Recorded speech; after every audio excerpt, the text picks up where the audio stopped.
Next, a report on who's behind the lucrative marijuana farming business in California. The Center for Investigative Reporting and KQED San Francisco have been looking into that issue for a year and jointly produced this story for the NewsHour. Their reporter is Michael Montgomery. Marijuana is a cash crop in California. Last year, local and federal authorities seized some 7 million illegally grown plants, much of it cultivated on national forests and parks like Yosemite. Contact front, 40 yards! Police say the growers are no longer just local hippies. Increasingly, they are armed traffickers ready to confront whomever comes their way. Mendocino County Sheriff Tom Allman says that's why his deputies are training in new tactics to capture more growers and disrupt their trade networks. We're at a fork in the road, and if we don't make an aggressive push right now to take back some of our public lands, then we may get to the point of no return. And more, that battle to take back the land turns violent. This was found in a garden. Last year, Mendocino County saw an unprecedented number of armed confrontations, many with Mexican nationals with suspected links to drug gangs across the border. We had particular information that there were violent cartel-type Mexican grows up in this remote part of the northern county. As our SWAT team was clearing through one of the gardens, they came down a real narrow trail in the brush, and it just opened up into a camp with about 7 people in it. One of the 7 was this man, Mariano Fernandez. He had an AK-47 type rifle and a handgun, and actually pointed it and tried to get a round off at the SWAT team, and they, of course, engaged and took his life. Lieutenant Rusty Noe says the high-powered weapons and large quantity of pot plants recovered at the scene indicate the operation was the work of a large criminal organization. And Sheriff Allman says the Fernandez case is part of a wider pattern. A month later, his men were involved in another shooting, leaving Angel Farias, also from Mexico, dead. I've had people come to me and say, my family has hunted in the Mendocino National Forest for 5 generations.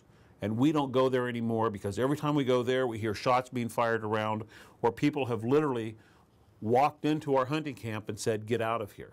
But Fernandez's widow, Jessica, who grew up in Mendocino, says the cops overreacted. Mariano was just doing what everyone else does in these parts of California. Mariano didn't have any ties at all with cartel or gang or anybody but to make money for his family. You know, he was up there doing it by himself. He's not involved with any of that. And neither of the other guys that he was with. Ron Brooks, who leads a federally funded drug task force in Northern California, doubts that. He says the scale and sophistication of the marijuana growing operations point to something more sinister. It's not just the grows. It's got to be a network. That means facilitation of stash houses, of communications, people that rent the cell phones, people that drive the trucks, people that sell this marijuana at the wholesale and retail level, people that get the money bulk transferred back to Mexico, which is where the command and control is for many of these organizations. You're talking about a very big organization. This man, who asked us to conceal his identity, has grown millions of dollars worth of marijuana in California. He became an informant for law enforcement after he was arrested.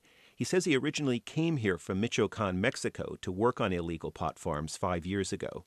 What you can earn here is 20 times more than Mexico. He started out as a lanchero, a lunchman. That's a kind of foreman who is hired by a boss to deliver food and fertilizer, often to many sites at the same time.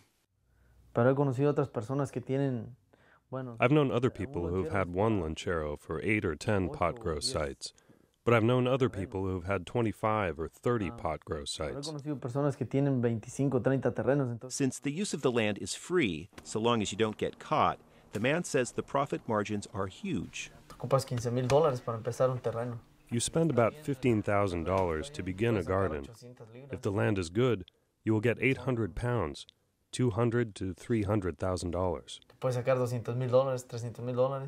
And he says it's not just the money. It's safer to grow pot in California, even if you get caught. In Mexico, you get 5 years in jail, and they break both your feet, both of your hands, and sometimes knock out your teeth. So 6 months here in the U.S. in jail, compared to Mexico, is nothing. National Marijuana Policy Coordinator Tommy LaNier says the dangers in Mexico are driving more growers north. A lot of those people are afraid that they're going to be targets themselves in Mexico, so they figured out that it's easier to come to the U.S. Although they bring their same type of attitudes, but they can grow a lot of marijuana. They know how to smuggle in aliens. They have all those networks already set up. That water supply goes all the way down to where the plants are to water the plants. Last month, Sheriff Allman spearheaded the biggest series of pot raids in county history, focusing on the Mendocino National Forest. So far, there have been more than 100 arrests and federal indictments against at least 10 Mexican nationals. Authorities say they are investigating links to gangs across the border, but our informant tells us that could be difficult. He says these giant farm operations are financed by Mexican money, but they're not directly controlled by the big cartels, and neither are the workers on the ground. The growers are not involved with the drug cartels or with criminal bands. They're just people with families.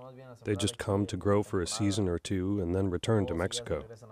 So the Mexican cartels that we hear so much about, the La Familia or the Juarez cartel, you're saying they are not here in the pot fields of California? No, they only have their people who buy and sell marijuana.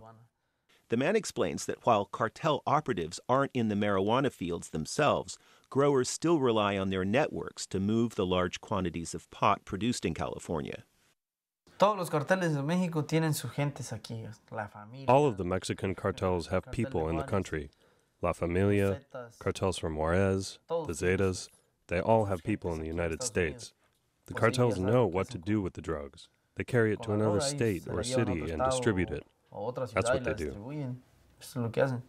For Sheriff Allman, this means that most of the people the cops arrest are just field workers. But he says they're also the supply chain for an organized criminal network. I'm surely not picking on anybody because of their ethnicity. I'm picking on people because of their actions.